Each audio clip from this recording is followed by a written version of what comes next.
have the pleasure of chatting to Danie van Zyl, Head of Smooth Bonus, Centre of Excellence, Sanlam Corporate. Danie is one of those true individuals who can make very complex concepts seem unbelievably easy. Welcome, Danie. Thank you. Today we're talking about the mouthful, conduct standard, conditions for smooth bonus policies to form part of a default investment option. I'm already tired just saying that.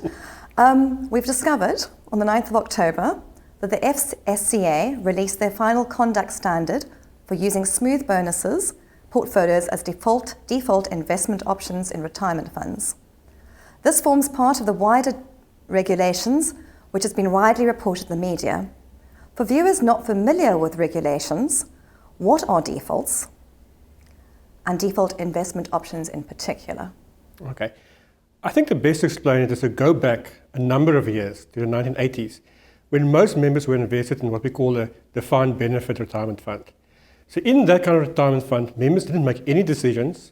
Your benefit at retirement was defined in the fund rules, and the trustees basically took care of everything. However, during the 90s and early 2000s, we saw a massive move in South Africa to something we call defined contribution funds. Suddenly in these funds, members found themselves responsible for a number of decisions. In certain funds, members could choose how much to contribute, where to invest their money, and also what kind of annuity to buy from an insurance company when they one day retire.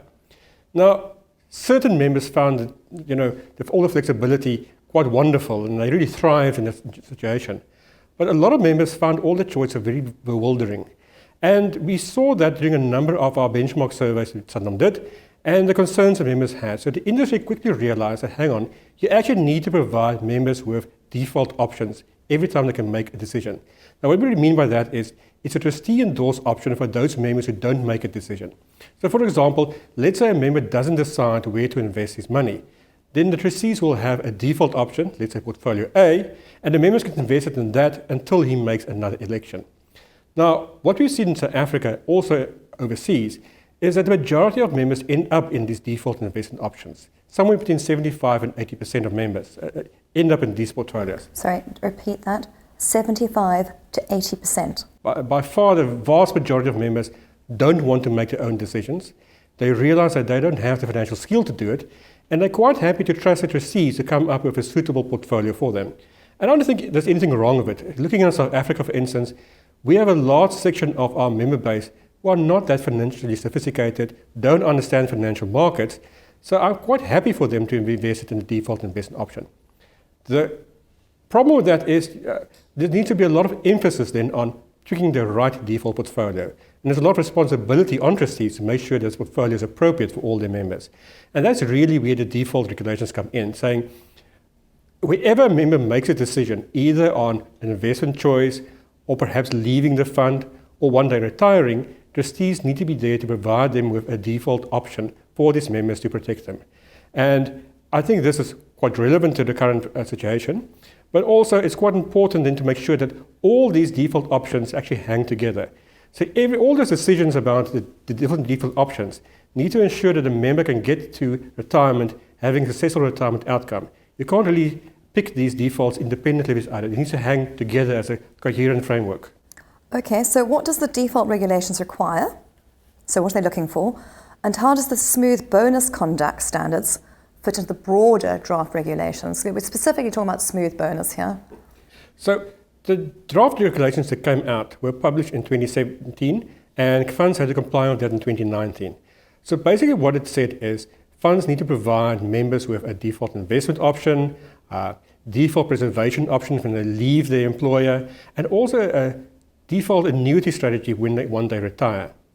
And for most funds, I think many already had it, but this provides certain conditions that trustees need to consider. For instance, they need to look at the costing and how relevant it is to the members. Consider, for instance, passive investments and all those kind of things. But there's always the idea that further guidelines will follow for specific investments. For instance, like a smooth bonus one we'll talk about today, but also for using living annuities, for instance, as an annuity at retirement. Now, the reason we're covering smooth bonus is because these portfolios are a bit different. In addition to providing return, they also provide guarantees to members, but it also comes at a cost. So trustees need to be able to have all the information so they can really weigh up the cost versus the benefit and decide if these portfolios are really relevant to their membership. Danie, you throw that word smooth bonus around a lot. Okay, I'm going to ask you a very ignorant question. Please remind me, what exactly is a smooth bonus? In essence, it's a portfolio that tries to protect a member's nest egg while still giving good returns. So in times when returns are good, I hold back some of the good returns, keep it in reserve. And then when returns are poor or negative, I actually utilize reserve. So by using that, I smooth investment returns. You don't have this volatile return profile by holding back or releasing surplus the whole time. Also very important is if these returns are very negative, then the insurance company may actually be forced to pay in some of their own shareholder money into these portfolios. And we have, for instance, done this in 2002. And these portfolios also provide guarantees on member exiting their retirement fund. Danie, is that the last time Sanlam had to put money in? It's 2002, because my understanding market's been pretty poor for a while now. So were the actuaries doing such a great job, they managed to get decent returns for their clients so that Sanlam didn't have to put money in? I think it's a combination of two things. We really changed the way we manage these portfolios since 2002, thinking a lot more about how different asset classes interact with each other and how we portfolio would fare in different scenarios. So, for instance, in 2008 and this year, 2020, the portfolios dipped a bit, but recovered quite quickly. So there wasn't actually a need to put in shareholder capital. But always, I tie up just under 2 billion of Sanlam's capital. So we have enough capital to one side in case we do need to provide, shareholder support for these portfolios. And this is something that we're ready to do and can happen. Okay, so I understand that the FSCA has been working on the conduct standard for some time. What is Sanlam's view on the final document? Yes, so they have been working on it for a while. We started interacting with the regulator already in 2017, and I've been giving feedback via ASISA to both drafts of the conduct standard that have been released. So in broad, we are supportive of the standard. We think it's important to have it, and we look forward to engaging with clients over the next 9 months, when it finally needs to be complied with on all these issues. We obviously had a significant number of concerns or questions up front in the initial draft, and I do think it's positive that the regulator did look at our concerns, did engage with us on that, and we could see the changes made based on that between the first and the second draft of the standard. Okay, and did you say it has to be implemented within 9 months? Is that the timeline? What timeline are we dealing with here? So even though it's launched now, retirement funds need to comply with within the 9 months, and the reason for this is there needs to be changes made and enhanced disclosure made from insurance companies. It needs to go to the board of trustees, who often only sit quarterly. So there's a bit of a time lag. So our feedback to the regulator was that they need to give us sufficient time lag in order for us to implement all these new conduct standards requirements in the conduct standard. So what's the main aim of this conduct standard? Is it just a communication to trustees? What are they trying to achieve here, more or less, in layman's terms, Danie? The regulator is concerned that smooth bonus portfolios are perceived to be complex. Many members don't really understand them when they defaulted into them. And they want to make sure that there's enough disclosure and how we manage the portfolios regarding fees and all of that. And also they wanted to limit the discretion that insurance companies do have. And they said, it's fine to have a portfolio with a lot of discretion, but then it can't be used as a default investment option. If you want it used as a default investment option, there's limits to what you can do and what you can't do. Okay, so you're talking about fees. What kind of return profile are you telling people they're going to be getting? Just give me an idea, because I'm someone who's utterly clueless. I've gone the default option because I'm clueless.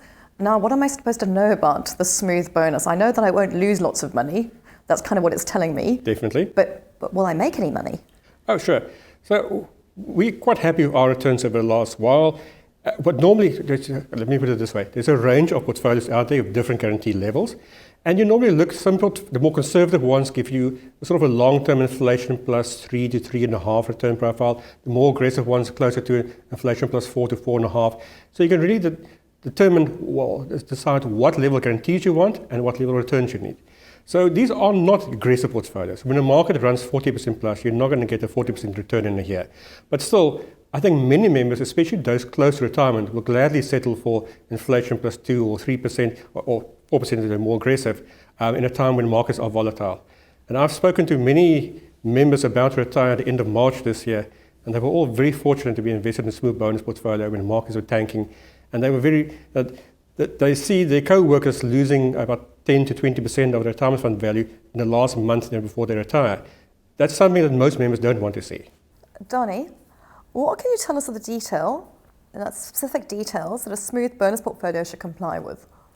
Well, firstly, the regulator wants us to use a specific formula. So you need to be formula driven, you need to disclose the formula, and you can't deviate too much from the formula. Now, we already do this to a large extent, but they also want some more information about the smoothing periods and all of that. Before you get there, Yes. Danie, you use the word formula. You say a lot of members choose a default option because they don't have a great financial knowledge. Formula implies maths. Are you sure this formula is easy to understand?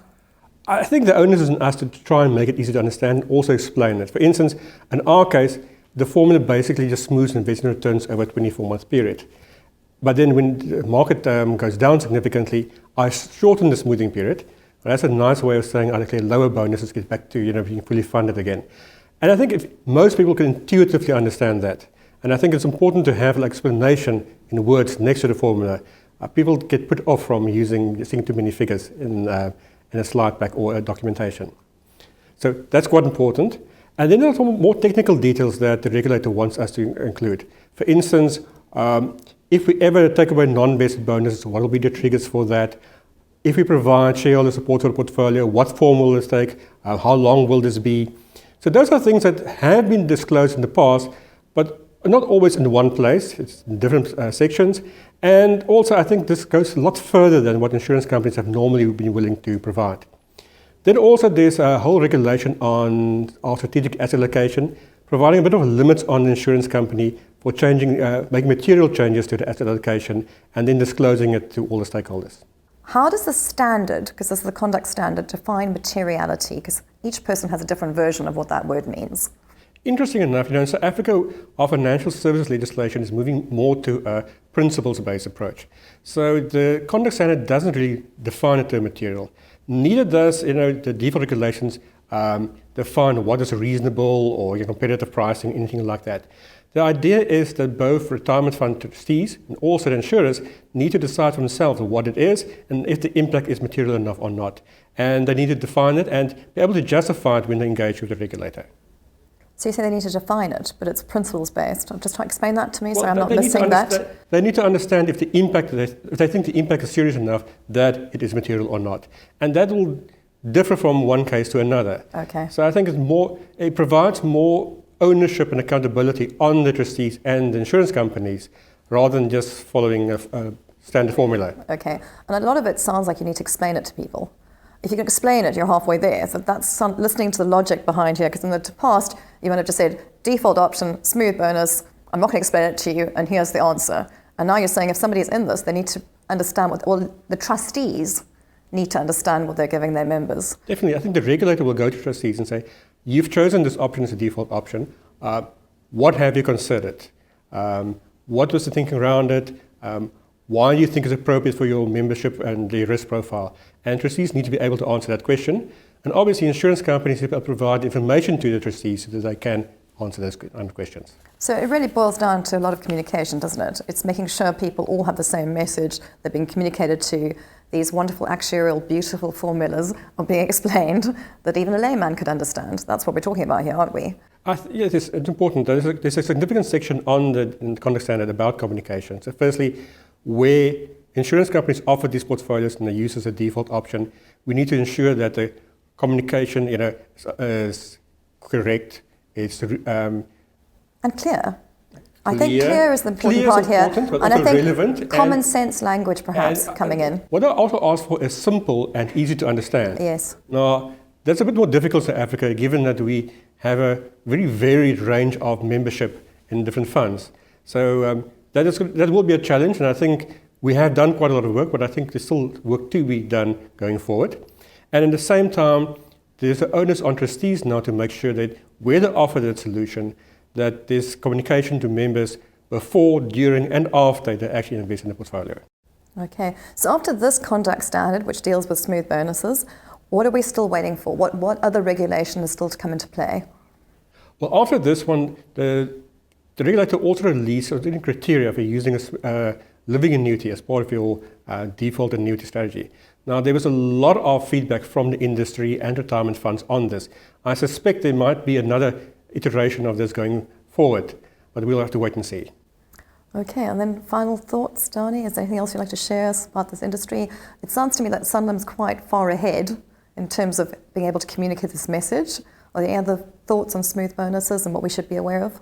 Well, as I said, I think given the renewed focus on default options, the release of the standard is both timely and relevant. From our side, we don't need to make any changes to our portfolios as such and our products, but we do need to enhance our disclosure even more than what we've done so far, and I think that's quite important. We are supportive of the aims of the of this conduct standard, and we look forward to engaging with trustees and our clients on this over the next 9 months as we prepare to comply with the conduct standard. There is one question, sorry, Danie, that I forgot to ask you again. I'd like to bring it up. One of the comments that I read is that you have to have a strategic asset allocation, and if you change it, then you have to tell them that you've changed it. But markets are quite volatile sometimes. You don't really have time to, hi regulator, the markets are falling. Do you mind if I change my 50% equities to 35? You know, how is this going to work in the real world if you have to tell them that you're changing your asset allocation? Yeah, so one of the things they do is they limit our ability to change our strategic asset allocation materially. And where you do, you need to communicate both to your clients but also the regulator. Now, initially we pushed back quite strongly against this because we were concerned about it would limit our agility during a market crash, notifying them and waiting for a response. Fortunately, the regulator did come back to us and notify us that we don't need to wait for a response. We need to notify them and then we can go ahead and actually make the change. So we're less concerned about that now than we were during the first draft of the conduct standard. Okay, so it strikes me that this conduct standard is all about communicate, communicate, communicate. Make sure the trustees, if they have this as a default option, are very clear about what they're selling to their end clients or their end members. And I think that's a very good thing, actually. I have to agree with you. And I do think this will benefit the industry as a whole. Danie, thanks very much for your time. Thank you.